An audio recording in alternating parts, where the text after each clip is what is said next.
आप सभी का फिर से एक बार स्वागत है इस लेक्चर में। तो स्टूडेंट्स, जैसा कि हम जानते हैं कि हम कवर कर रहे हैं की नेशनल इंस्टीट्यूशंस को। और बेसिकली हमने स्टार्ट किया था इसरो को प्रीवियस लेक्चर में।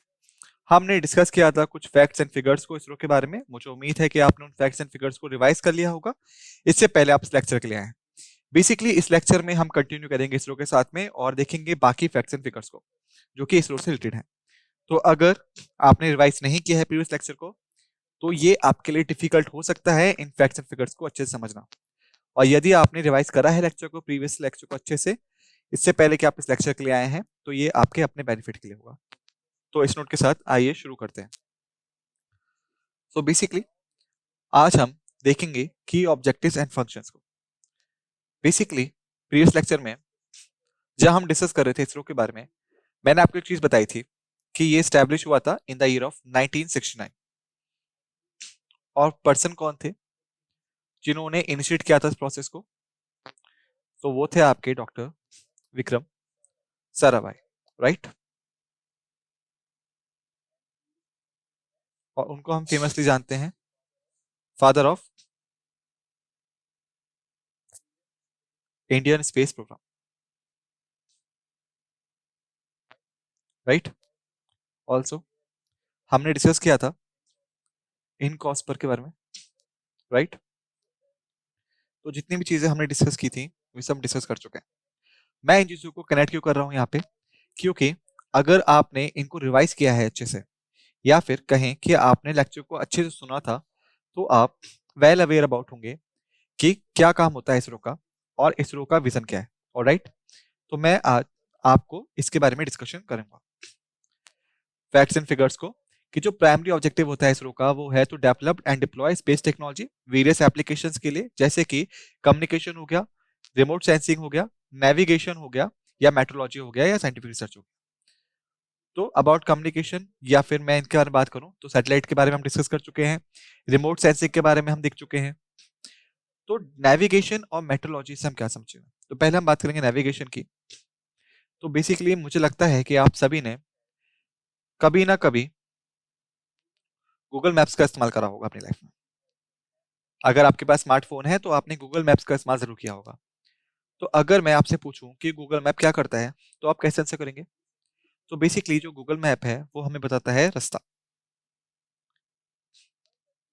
लेकिन क्वेश्चन यहाँ पे ये है कि जो भी इंफॉर्मेशन उस रास्ते के बारे में, रोड्स के बारे में, हाईवेज के बारे में, क्रॉसिंग्स के बारे में, वो सभी इंफॉर्मेशन जो है क्या वो गूगल मैप में होती है? और अगर ऐसा है तो कितना स्टोरेज होना चाहिए इसका, राइट। तो बेसिकली जो गूगल मैप है वो है आपका रियल टाइम मैप। और इसका मतलब क्या होता है? इसका मतलब होता है कि कोई भी इंफॉर्मेशन सेव नहीं होती गूगल मैप स्टोर में। और बेसिकली ये काम करता है सैटेलाइट बेस्ड फिनोमेना पे। सैटेलाइट बेस्ड फिनोमेना कैसे? जैसे आपको बताता हूँ। मान लीजिए कि ये है आप, और आपको जाना है अपने फ्रेंड के घर पे, जो कि कहीं भी हो सकता है इस पूरे गलियों के रास्तों में, राइट। तो आपको क्या करना है? आपको ask for the location of the area, right. और जैसे ही आपको लोकेशन मिल जाएगी, मान लीजिए कि वो यहाँ पे है, उसके बाद आप जब लोकेशन पे क्लिक करते हैं तो आपको रास्ता मिल जाता है कि आपको वहां पे कैसे पहुंचना है। तो ये कैसे पॉसिबल होता है? ये पॉसिबल होता है आपका सैटेलाइट की वजह से, जो कि होती है आपकी स्पेस में। कैसे?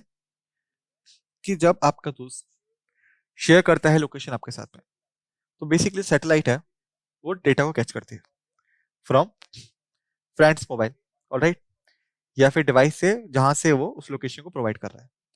और जो इन्फॉर्मेशन है वो प्रोसेस होने के बाद पहुंचती है आपके पास में, आपके डिवाइस पे, जिससे आप जीपीएस का इस्तेमाल कर रहे हैं।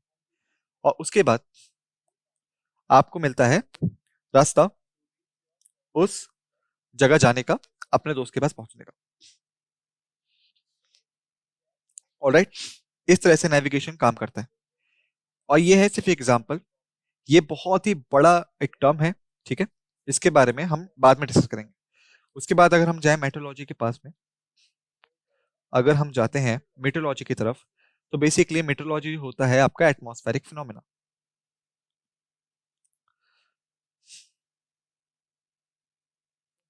तो बेसिकली जो सैटेलाइट्स हैं जो कि स्पेस में है, उनका इस्तेमाल किया जा सकता है मेट्रोलॉजी के लिए, यानी अंडरस्टैंड करने के लिए एटमॉस्फेरिक सर्कुलेशन को, या फिर एटमॉस्फेरिक एक्टिविटीज को, या फिर प्रिडिक्ट करने के लिए स्टॉर्म को, सुनामीज को, या नेचुरल कैलामिटीज को। तो ये सारी चीजें हो सकती हैं इसके थ्रू। तो ये है आपके one of the key objectives ISRO के। सेकंड की हम बात करें, इसरो इन्वॉल्व है स्पेस एक्सप्लोरेशन मिशन में, इंक्लूड करता है लूनार और इंटरप्लेनेटरी मिशंस को, aimed at expanding our knowledge of the cosmos. तो बेसिकली हमने यहाँ पे एक वर्ड देखा कॉस्मोस, इंटरप्लेनेटरी वर्ड देखा, लूनार वर्ड देखा, इनका मतलब क्या है आइए डिस्कस करते हैं।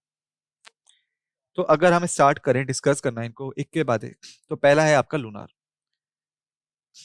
तो बेसिकली लूनार वर्ड का मतलब होता है मून के लिए, ऑलराइट। और जब हम बात करते हैं लूनार मिशन की, तो बेसिकली हम बात कर रहे होते हैं मून मिशंस की, ऑलराइट। इसके बाद अगर हम बात करें इंटरप्लेनेटरी मिशंस की, इसका मतलब हुआ इंटर प्लेनेटरी मिशंस की,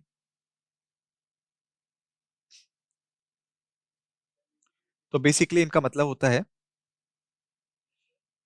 मिशंस ऑन अदर प्लैनेट्स। उदाहरण के लिए जैसे ले लेते हैं हम मार्स को, नेपच्यून को, जुपिटर को। तो अगर आपको हॉलीवुड मूवीज आपने देखी हो तो आपको पता होगा कि वहां पे कई सारी मूवीज हैं जो कि इन टाइम ऑफ मिशंस पे बेस्ड है। इसके बाद कॉस्मोस। कॉस्मोस बेसिकली यहाँ पे डिनोट करता है यूनिवर्स को, या फिर आप शॉर्ट में कह सकते हैं स्पेस को, ऑलराइट, ओके। तो बेसिकली इसरो जो है उसके मिशन रिलेटेड होते हैं स्पेस रिसर्च ऑर्गेनाइजेशन से। ये डेफिनेटली इन्वॉल्व है इन सभी चीजों में, स्टडी करने के लिए मून को, मिशंस को मून पे भेजने के लिए बाकी प्लैनेट्स पे, और उनको समझने के लिए, और आपको यूनिवर्स की भी अंडरस्टैंडिंग यहाँ पे हो चुकी है। तो जो एजेंसी है कोलैबोरेट करती है कई सारे नेशनल और इंटरनेशनल ऑर्गेनाइजेशन के साथ में, ग्लोबल कोऑपरेशन को प्रमोट करती है स्पेस रिलेटेड एक्टिविटीज में। क्योंकि यहाँ पे बहुत सी वंडरफुल चीजें हैं कि 100% जो है वो ऑब्टेन नहीं हो सकती एक ही पार्टी के द्वारा, यानी एक ही पार्टी सब चीज नहीं कर सकती, और ये सत्य है, ये अटल सत्य है बेसिकली। कि इसका मतलब हुआ कि जो कॉपरेशन है उसकी जरूरत होती है, क्योंकि कोई भी 100% चीजों को नहीं कर सकता। इसी वजह से कि मान लीजिए कि अगर हमारे पास इसरो है और हमारे पास एक्स वाई जेड है और स्पेस एजेंसीज हैं, तो अगर हम इंटरप्लेनेटरी मिशन कर रहे हैं तो जो इसरो है वो एम पे पहुंच गई, लेकिन जो एक्स वाई जेड है वो एम तक नहीं पहुंच पाए, ऑलराइट। लेकिन इसरो ए पे नहीं पहुंच पाया, जहां पे एक्स वाई जेड ए पे पहुंच गए, ऑलराइट। तो इस पिक्चर के अकॉर्डिंग अगर हम एम की टेक्नोलॉजी एक्स वाई जेड के साथ शेयर कर दें, तो हमें एक्स वाई जेड की एक ही टेक्नोलॉजी मिल सकती है, राइट। तो ये होता है आपका कोलैबोरेशन, जो कि होता है with national and international organisation के साथ में, ताकि ग्लोबल कोऑपरेशन को बढ़ावा मिल सके। हालांकि हम नेशंस में डिवाइडेड हैं, कंट्रीज में डिवाइडेड हैं, लेकिन जो हमारी मदर अर्थ है, जो हमारी मदर अर्थ है वो बेसिकली एक है, ऑलराइट। तो जब भी हम बात करते हैं कॉस्मोस की या फिर हम बात करते हैं यूनिवर्स की, तो बेसिकली हमें सोचना पड़ता है from the perspective of one earth, alright, ना कि कंट्रीज के पर्सपेक्टिव से, ऑलराइट। तो इसी वजह से ग्लोबल कोऑपरेशन की रिक्वायरमेंट होती है। अब हम बात करें लॉन्च व्हीकल डेवलपमेंट के, तो ये बहुत ज्यादा इंटरेस्टिंग टॉपिक है। एक्चुअली क्या होता है, इसरो डेवलप कर चुका है कई सारे लॉन्च व्हीकल्स को, जैसे polar satellite launch vehicle, PSLV short में कहते हैं आपसे, और geosynchronous satellite launch vehicle, GSLV in short कहते हैं आपसे, ताकि डिप्लॉय कर सके सैटेलाइट्स को ऑर्बिट में काफी सारे पर्पसेस के लिए। तो ये चीज मैं आपके साथ डिस्कस करूंगा डेप्थ में। मान लीजिए कि ये है हमारी अर्थ, ये है हमारी अर्थ, ऑलराइट। अब अगर आपको डेवलप करना है सैटेलाइट को, यहां पे डिप्लॉय करना है, sorry, okay, outside the earth atmosphere, outside earth atmosphere, तो आप इसको सिर्फ फेंक नहीं सकते, राइट। इसका मतलब हुआ कि आप ऐसे नहीं कर सकते कि आपने एक सैटेलाइट बनाई और फिर आपने कैटरपिलर का या गुलेल का इस्तेमाल करा और उस सैटेलाइट को अर्थ से बाहर फेंक दिया, राइट। ऐसा कभी नहीं होता। क्यों? क्योंकि अर्थ के पास होती है ग्रेविटी, ग्रेविटेशनल पुल, जो कि बहुत ज्यादा स्ट्रांग है, ओके। तो अगर आप ट्राई करेंगे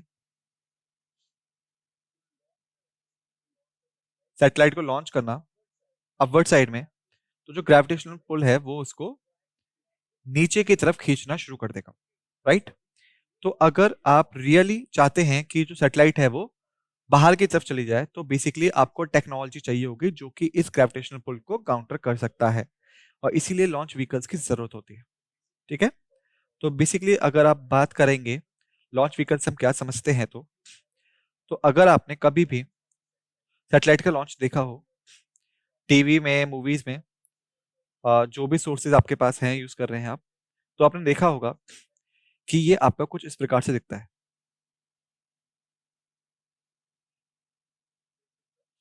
ये है आपका डिजाइन,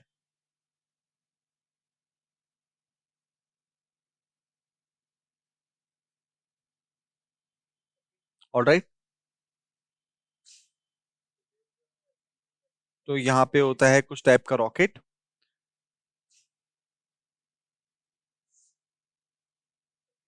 ऑलराइट।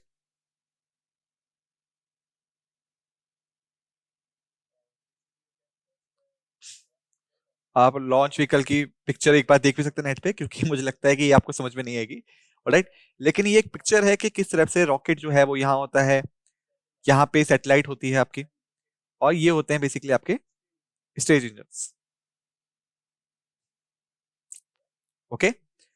तो ये जो लॉन्च व्हीकल्स हैं बेसिकली ये रिस्पॉन्सिबल होते हैं सैटेलाइट को कैरी करने के लिए, और काउंटर करते हैं अर्थ के ग्रेविटेशनल पुल को, जब तक कि ये उस जगह नहीं पहुंच जाते जहां पे यहाँ पे मिलेगा आपको less gravitational pull from the earth side. और फिर हम देखते हैं कि सैटेलाइट को हम प्लेस कर सकते हैं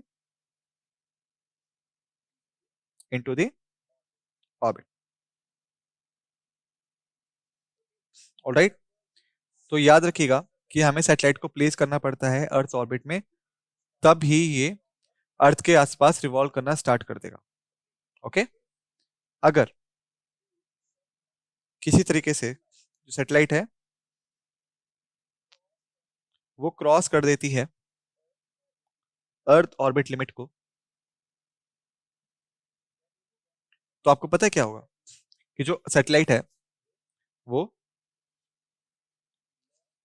लॉस हो जाएगी यूनिवर्स में, क्योंकि यूनिवर्स में यहाँ पे होता है वैक्यूम, और कोई नहीं जानता कि क्या होता है वैक्यूम के साथ में जब भी सैटेलाइट यहाँ पे जाएगी, तो राइट। एक्चुअली हम जानते हैं कि सैटेलाइट जो है डिसअपियर हो जाएगी, लेकिन जैसा कि मैं आपको बता चुका हूं कि इसको अर्थ ग्रेविटेशनल पुल क्रॉस करने में दिक्कत आएगी। अगर वो क्रॉस कर देती है तो इसका मतलब क्या हुआ कि वो लॉस हो जाएगी। तो हम जानते हैं कि अब यहाँ पे दो टाइप के लॉन्च व्हीकल हैं, एक है polar satellite launch vehicle, second है जियो सिंक्रोनस सैटेलाइट लॉन्च व्हीकल। तो बेसिकली क्या होता है, यहाँ पे दो टाइप की सैटेलाइट्स होती है हमारे पास में, एक होती है लो ऑर्बिट और जियो स्टेशनरी,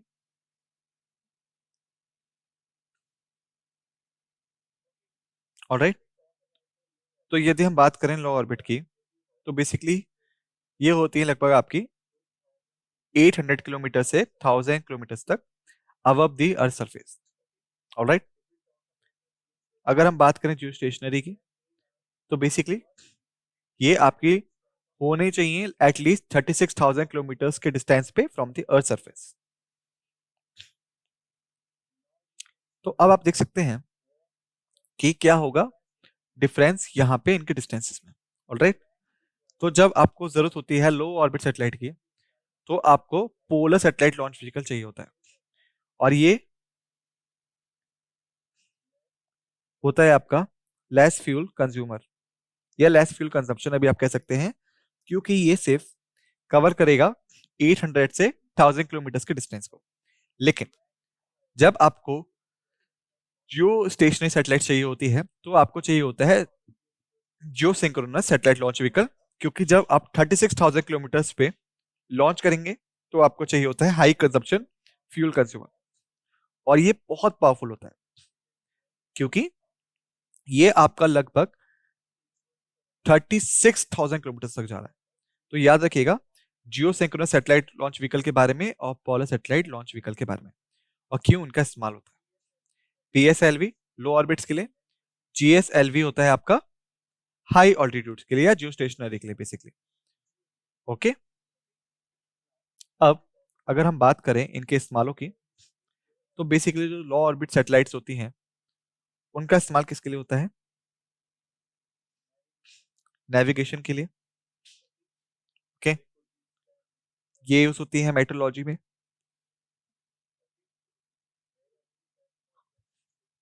जब भी हम बात करते हैं जियो स्टेशनरी की,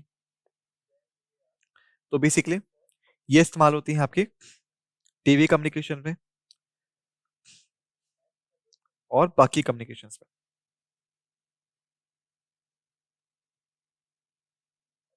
ऑलराइट, और अगर हम बात करें ऑर्बिटल स्पीड की, तो इसका मतलब हुआ कि कितना टाइम इन्हें लगता है एक रिवॉल्यूशन लेने में अर्थ के। तो बेसिकली जो लो ऑर्बिट्स होती हैं वो लगभग 85 से 100 मिनट्स में रिवॉल्व कर जाती हैं एक रिवॉल्यूशन कंप्लीट करने में, जबकि जियो स्टेशनरी सैटेलाइट को लगभग 24 घंटे का समय लग जाता है। और आप कह सकते हैं कि बेसिकली ये अर्थ के साथ ही मूव करती है। ओके, इसलिए आपको ऐसा लगेगा कि ये जियो स्टेशनरी है। क्यों? क्योंकि जब भी आप इन्हें देखेंगे ये आपको एक ही पॉइंट पे दिखाई देगी, क्योंकि ये अर्थ की ही स्पीड पे रिवॉल्व कर रही होती है। ऑलराइट, तो इसीलिए इनको 24 घंटे का समय लगता है एक रिवॉल्यूशन कंप्लीट करने में, जबकि जो आपके लो ऑर्बिट सैटेलाइट्स हैं वो सिर्फ 85 से 100 मिनट्स में रिवॉल्व कर जाती हैं। सक्सेसफुल डेवलपमेंट जो है और ऑपरेशनलाइजेशन है इन लॉन्च व्हीकल्स का, ये इंडिया में पोजीशनड है एज अ कॉस्ट इफेक्टिव और reliable launch services provider. Alright, और इंडिया को पोजीशन करता है in the global space industry, not only in the form of making of launch vehicles or satellites,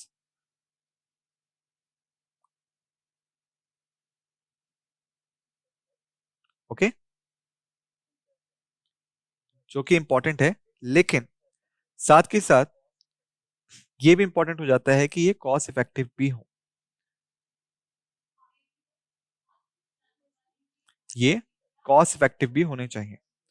और इंडिया जो है, या फिर आप कहें कि जो इसरो है,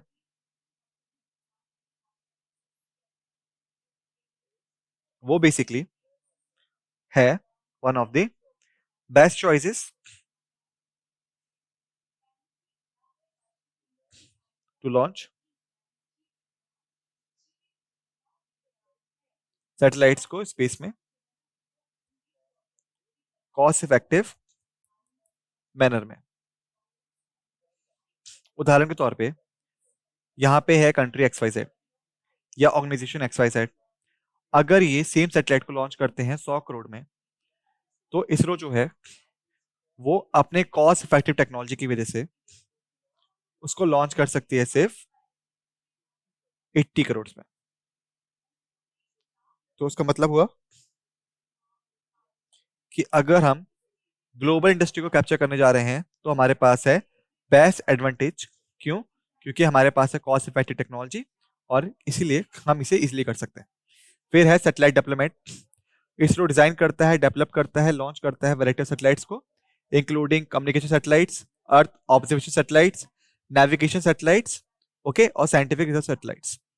ये सैटेलाइट्स प्ले करती हैं क्रूशियल रोल इंप्रूव करने में कम्युनिकेशन सर्विसेज को, एनहांस करने में एग्रीकल्चर और एनवायरमेंटल मॉनिटरिंग को, एनेबल करने में डिजास्टर मैनेजमेंट और बाकी अदर एप्लीकेशंस को भी।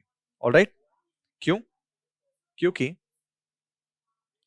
ये 24/7 रखती हैं अपनी नजरें और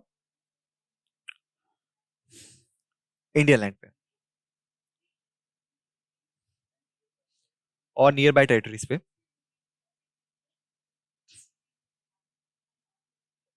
ओके, और ये सिर्फ अपनी नजर ही नहीं रखते बल्कि स्टडी भी करते हैं डिफरेंट एक्टिविटीज को जो कि यहाँ चल रही होती है, इसीलिए यहाँ पे ये बहुत ही क्रूशियल रोल को प्ले करते हैं।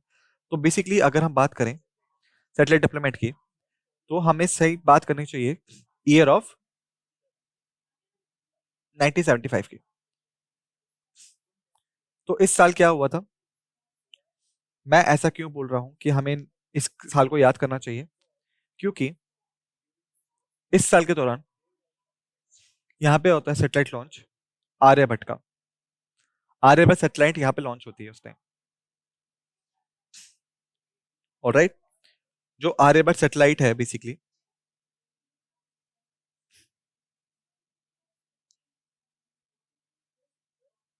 वो बेसिकली फर्स्ट इंडिजीनियस सैटेलाइट थी जो लॉन्च की गई इसरो के द्वारा, या फिर आप कह सकते हैं इंडिया के द्वारा। लेकिन एक चीज आप याद रखिएगा, एक चीज याद रखिएगा कि वो क्या थी कि वो लॉन्च हुई with the help of USSR by using their Cosmos Cosmos 3M rocket. Okay, और अगर हम बात करें लॉन्च साइट की, तो लॉन्च साइट थी कासपुतेनार। ऑलराइट, तो बेसिकली ये था साल 1975 का जब इसरो ने सक्सेस हासिल की एक इंडिजीनियस सैटेलाइट बना के, जो उसका नाम था आर्यभट्ट। लेकिन मैं आपको बता चुका हूं कि सैटेलाइट जो है वो एक अलग चीज है, लेकिन लॉन्चिंग उसकी एक अलग चीज है। आपको प्रोडक्ट बना तो दिया, लेकिन उसको कैसे सक्सेसफुल करना है वो डिफरेंट हो जाता है। और आप इसको कनेक्ट मत करिएगा कॉमर्स पार्ट से। क्यों? क्योंकि जो सैटेलाइट आपने बनाई है, ये जो सैटेलाइट है आपने बनाई है, ये फैबुलस है। ऑलराइट, इसके पास सभी फीचर्स हैं जिसकी आपकी रिक्वायरमेंट थी। लेकिन जो सैटेलाइट है बेसिकली ये सिर्फ यूजफुल हो सकती है, ओनली यूजफुल है अगर हम इसका इस्तेमाल करते हैं स्पेस में। ऑलराइट, अगर ये अर्थ पे है तो ये यूजफुल नहीं है, और यदि अगर आपको स्पेस में लॉन्च करना है तो आपको चाहिए लॉन्च व्हीकल। ऑलराइट, तो जब 1975 में हमने आर्यभट्ट को डेवलप किया था, तो बेसिकली हम एबल थे सैटेलाइट को डेवलप करने के लिए, लेकिन हम सैटेलाइट को लॉन्च नहीं कर सकते थे। इसीलिए हमको यूएसएसआर से मदद मांगनी पड़ी, जिसने कि हमें कॉस्मोस 3M दिया जो कि उनका लॉन्चर था, और जो लॉन्च पॉइंट था वो था आपका कासपुतिनार। ऑलराइट, जहां से हमने इंडिया की फर्स्ट इंडिजिनियस सैटेलाइट को लॉन्च किया था। राइट, और अगर हम बात करें यूएसएसआर की, तो ये मेरा क्वेश्चन है आपसे कि फुल फॉर्म क्या थी यूएसएसआर की। तो ये क्वेश्चन है, 10 सेकेंड्स में आपको दूंगा और मैं आपको स्टार्ट करता हूं टाइम आपका। टाइम स्टार्ट होता है आपसे 1, 2, 3, 4, 5, 6, 7, 8, 9, 10। Times up. Okay, so basically USSR जो था इसका मतलब था union of sovereign socialist republics. Alright, USSR जो था फॉर्म्ड होता है 1922 में और खत्म हो गया आपका 1991 में। ऑलराइट, तो इन चीज को याद रखिएगा। इसके बाद अगर हम 1988 की बात करें तो 1980 में क्या हुआ कि आर्यभट्ट के बाद इंडिया ने एक और सैटेलाइट लॉन्च की जो थी आपकी भास्करा 1 और भास्करा 2 सैटेलाइट्स। ऑलराइट, और बेसिकली ये सैटेलाइट्स जो थी ये लॉन्च हुई आपकी डेटा कलेक्शन करने के लिए, ओशियोलॉजी के लिए, और कहा जाए हाइड्रोलॉजी के लिए। ऑलराइट, इसके बाद जो दूसरा साल था वो था 1981 का, जब हमने लॉन्च किया था एप्पल को। ऑलराइट, तो एप्पल से आपका क्या मतलब है यहाँ पे? ये बेसिकली था आपका arrear, passenger, payload, experiment. Short में आप इसे बोल सकते हैं एप्पल। ऑलराइट, तो बेसिकली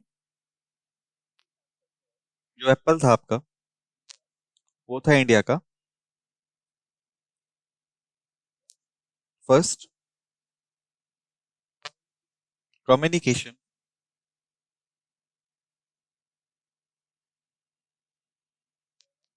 एक्सपेरिमेंट जिसे कि लॉन्च किया गया इन स्पेस में। किसके द्वारा? By putting it into the GTO. Right, so Ariane passenger payload experiment जो था शॉर्ट में उसे एप्पल के नाम से जानते हैं, ये पहला कम्युनिकेशन एक्सपेरिमेंट था इंडिया का जिसको स्पेस में लॉन्च किया गया उसको जीटीयू में डालने के बाद। तो आप पूछेंगे अब कि जीटीयू से हमारा मतलब क्या था, तो प्लीज इन डिटेल्स को याद रखिएगा पहले और फिर मैं इनको मिटाऊंगा और फिर मैं आपको बताऊंगा जीटीयू के बारे में। ऑलराइट, तो अब मुझे लगता है कि आपने इन सबको लिख लिया होगा। आइए बात करते हैं जीटीयू के बारे में। तो बेसिकली जीटीयू जो है उसका मतलब होता है जियो सिंक्रोनस ट्रांसपोर्ट ऑर्बिट।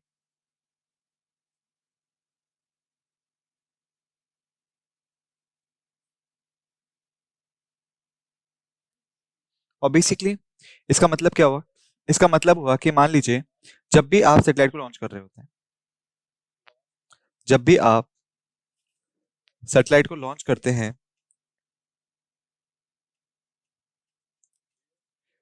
जियो सिंक्रोनस ऑर्बिट में, तो आप डायरेक्टली वहां तक नहीं पहुंच सकते 37,000 किलोमीटर तक या फिर 36,000 किलोमीटर अपने अकॉर्डिंग। ऑलराइट, ये अपने लॉन्च व्हीकल के अकॉर्डिंग। ऑलराइट, तो जनरली क्या होता है, जो लॉन्च व्हीकल्स हैं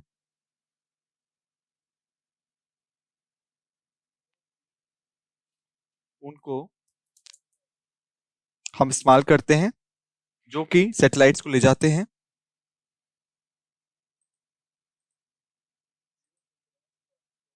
जियो सिंक्रोनस ट्रांसपोर्ट ऑर्बिट में। ओके, यहां से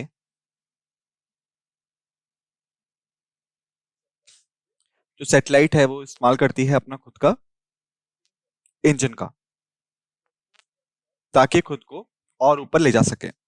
यानी मान लीजिए कि अगर ये है आपका अर्थ सरफेस और लॉन्च व्हीकल जो है वो सैटेलाइट को यहाँ पे डिप्लॉय कर देता है, तो ये हुआ आपका जीटीओ। और सैटेलाइट को अगर पॉइंट ए पे जाना है तो जीटीओ से पॉइंट ए के बीच में जितना डिस्टेंस है सैटेलाइट उसे अपने इंजन के द्वारा कवर करेगी। इस हिसाब से जीटीओ सिस्टम जो है वो काम करता है। ऑलराइट, तो बेसिकली जो एरियल पैसेंजर पेलोड एक्सपेरिमेंट था वो इंडिजीनियस ट्रांसपोर्ट सिस्टम था जिसको जीटीओ के थ्रू हमने लॉन्च किया। ऑलराइट, और यहां से वो सिंक्रोनस ऑर्बिट में पहुंचा। ओके, तो इस पॉइंट को याद रखिएगा। स्पेस एक्सप्लोरेशन की अगर हम बात करें तो इसरो ने कंडक्ट करा है कई सारे स्पेस एक्सप्लोरेशन मिशन को, जैसे चंद्रयान 1 हो गया जो कि आपका हुआ था 2008 में मून को स्टडी करने के लिए, और मार्स ऑर्बिटर मिशन मंगलयान जो कि आपका हुआ था 2013 में कंडक्ट हुआ फर्स्ट, जहां पे ये हो गया फेल। ओके, ऑलराइट, इसके बाद 2014 में इसको दोबारा से कंडक्ट किया गया और यहां पे सक्सीड हुआ, और इंडिया पहला एशियन कंट्री बना जो कि मार्स ऑर्बिट तक पहुंचा। ऑलराइट, और फोर्थ एजेंसी बना वर्ल्ड में। उसके बाद जो एजेंसी है उसके पास फ्यूचर प्लान्स भी है इंटरप्लैनेटरी मिशंस के लिए, including propose missions to Venus and a second lunar mission Chandrayaan 3। तो बेसिकली आप इसे करेक्ट कर सकते हैं, ये है इंडिया का फोर्थ लूनार मिशन चंद्रयान 4। अगर आपको याद हो 2019 में जब हमारा चंद्रयान 2 लॉन्च हुआ इसरो के द्वारा, क्योंकि जो चंद्रयान 1 था वो 2008 में पहले ही लॉन्च हो चुका था, 2019 में हमने चंद्रयान 2 को लॉन्च किया बेसिकली, और हम फेल हो गए। ओके, हम सक्सीड नहीं हो पाए किसी कारण की वजह से। लेकिन फिर साल आता है 2023 का जब हमने चंद्रयान 3 को लॉन्च किया, जो कि इंडिया को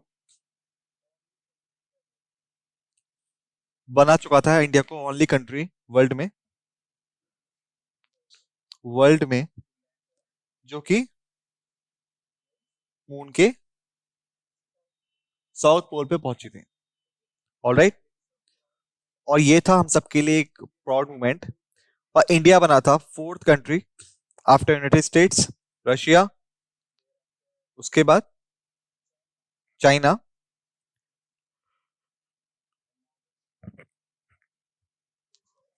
और अब आता है आपका इंडिया जो कि मून पे आज तक उतर पाए हैं। ऑलराइट, तो इन डिटेल्स को आप याद रखिएगा, US, Russia, China and India. 2019 में हम फेल हुए, 2023 में हम सक्सेड हुए।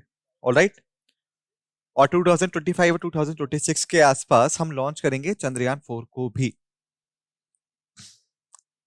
With JAXA. जाक्सा का मतलब है कि ये आपकी जापानीज स्पेस एजेंसी है। ऑलराइट, तो इन डिटेल्स को याद रखिएगा।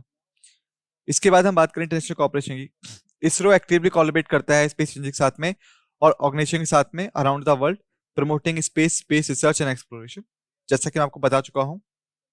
जैसे कि हम चंद्रयान 4 लॉन्च करने वाले हैं जाक्सा के साथ में, प्रोवाइड करता है commercial launch services international customers के साथ में। ओके, जैसे हमने एसीएल के बारे में बात की थी प्रीवियस लेक्चर में, जो थी आपकी मार्केटिंग और कमर्शियल आर्म इसरो की।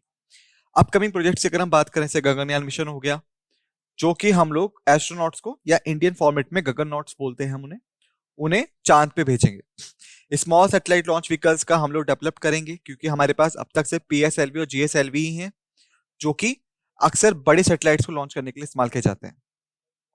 लेकिन अगर हमें, या फिर कहे कि अगर हमारे जितने भी पार्टनर्स हैं उनको सिर्फ स्मॉल सैटेलाइट्स लॉन्च करने हैं, ऑलराइट, तो ऐसे में हमारे पास क्या होगा, तो हमें फिर चाहिए होता है एसएसएलवी। ऑलराइट, फिर ये इंपॉर्टेंट हो जाता है कंपोजिशन ऑफ इसरो की तरफ देखने में। तो इसरो के पास वेल डिफाइंड ऑर्गेनाइजेशन स्ट्रक्चर है, जैसे कि हो गया चेयरमैन ऑफ इसरो, ये होते हैं आपके हाईएस्ट रैंकिंग ऑफिसर इसरो के, और रिस्पॉन्सिबल होते हैं सभी डायरेक्शंस के लिए और डिसीजंस के लिए। ओके, उसके बाद चेयरमैन को अपॉइंट करता है गवर्नमेंट ऑफ इंडिया, और ये होल्ड करते हैं की position in formatting and executive इसरोस vision and strategy. एक चीज को याद रखिएगा कि कौन अपॉइंट करता है इनको, गवर्नमेंट ऑफ इंडिया अपॉइंट करता है। ऑलराइट, फिर आता है हमारे पास गवर्निंग काउंसिल और स्पेस कमीशन। इसरो ऑपरेट करता है under the guidance of the governor council, जिसको हम स्पेस कमीशन के नाम से भी जानते हैं। स्पेस कमीशन एक एपेक्स पॉलिसी मेकिंग बॉडी है स्पेस एक्टिविटीज के लिए इंडिया में, और इसको चेयर कौन करता है? सेक्रेटरी करते हैं, जो है डिपार्टमेंट ऑफ स्पेस के, जो होते हैं चेयरमैन ऑफ इसरो। तो आप कह सकते हैं कि जो इसरो के चेयरमैन हैं बेसिकली उनके पास पावर होती है स्पेस कमीशन में, क्योंकि वो होते हैं इसके सेक्रेटरी डिपार्टमेंट ऑफ स्पेस के, जो कि काम करते हैं पीएमओ के अंडर। उसके बाद आता है डिपार्टमेंट ऑफ स्पेस, डॉस को हम शॉर्ट में बोलते हैं उसे। ये एडमिनिस्ट्रेटिव डिपार्टमेंट है गवर्नमेंट ऑफ इंडिया का, जो रिस्पॉन्सिबल है कंट्री के स्पेस प्रोग्राम्स के लिए। ऑलराइट, सेक्रेटरी जो होंगे इस डिपार्टमेंट के वो होते हैं चेयरमैन ऑफ इसरो, जो लीड करते हैं गवर्निंग काउंसिल को भी, जैसा कि हमने डिस्कस किया। इसरो के सेंटर्स की अगर हम बात करें तो इसरो के पास सेवरल सेंटर्स हैं, यूनिट हैं जो पूरे कंट्री में फैली हुई हैं। हर एक यूनिट डेडिकेटेड है स्पेसिफिक फंक्शंस के लिए और टास्क के लिए स्पेस प्रोग्राम में। प्रोमिनेंट इसरो के सेंटर्स हैं जैसे कि Vikram Sarabhai space centre, VSSC in short, जो है आपका त्रिवंतनमपुरम केरला में। इनकी जो लोकेशन है, उनकी जो फुल फॉर्म है वो इंपॉर्टेंट है, इनको याद रखिएगा। Satish Dhawan space centre SDSC Sriharikota Andhra Pradesh में। UR Rao satellite centre URSC Bengaluru में कर्नाटका में। Space application centre SAC Ahmedabad Gujarat में। Liquid propulsion system centre LPSC Thiruvananthapuram and Bengaluru, दो जगह पे है। की फंक्शनल डिसीजंस की अगर हम बात करें इसरो के सेंटर्स के बाद, हमारे पास है ये चीजें। इसरो ऑर्गेनाइज्ड है वेरियस फंक्शनल डिवीजन्स में, हर एक रिस्पॉन्सिबल है स्पेसिफिक एरियाज में स्पेस रिसर्च और डेवलपमेंट के। ऑलराइट, 3 डिवीजन्स हैं जैसे कि इंक्लूड करती हैं। लॉन्च व्हीकल डिवीजन रिस्पॉन्सिबल है डेवलप करने के लिए लॉन्च व्हीकल्स, जैसे PSLV और GSLV हो गया आपका। ओके, फिर सैटेलाइट डिवीजन इन्वॉल्व है डिजाइन में और डेवलपमेंट में सैटेलाइट्स की वेरियस पर्पसेस के लिए। Spacecraft integration and testing division responsible है सैटेलाइट इंटीग्रेशन के लिए एंड टेस्टिंग के लिए। स्पेस एप्लीकेशन डिवीजन फोकस करता है एप्लीकेशंस पे स्पेस टेक्नोलॉजी के for social benefits. Okay, propulsion complex engage है development of liquid propulsion systems में। ऑलराइट, फिर research and development laboratories, ISRO के पास several research and development laboratories हैं जो वर्क करती हैं वेरियस एस्पेक्ट पे स्पेस टेक्नोलॉजी एंड साइंस के। इन लैबोरेटरीज की conducting cutting edge research and development है एरियाज में, जैसे कि प्रोपोर्शन हो गया, मटेरियल्स हो गया, कम्युनिकेशन हो गया, रिमोट सेंसिंग हो गया और नेविगेशन। तो बेसिकली जो कंपोजिशन है वो इंक्लूड करती है चेयरपर्सन को। उसके बाद आता है गवर्निंग काउंसिल, उसके बाद आता है आपका यूनिट्स, और फिर आते हैं आपके डिविजन्स, और फिर आते हैं आपके लैबोरेटरीज। तो इस फ्लो चार्ट को याद रखिएगा। ओके, तो स्टूडेंट्स इस लेक्चर में हमने इसरो को कंप्लीट कर लिया है। नेक्स्ट लेक्चर में हम स्टार्ट करेंगे अनदर इंपॉर्टेंट नेशनल इंस्टीट्यूशन के साथ में। तब तक आप सभी फैक्ट्स एंड फिगर्स को अच्छे से रिवाइज कर लीजिए जो हमने यहाँ पे लेक्चर में डिस्कस किए हैं, तो आपको चीजों की क्लैरिटी अच्छे से मिल सके। ऑलराइट, इस नोट के साथ हम इस लेक्चर को समाप्त करते हैं। आप सभी का धन्यवाद।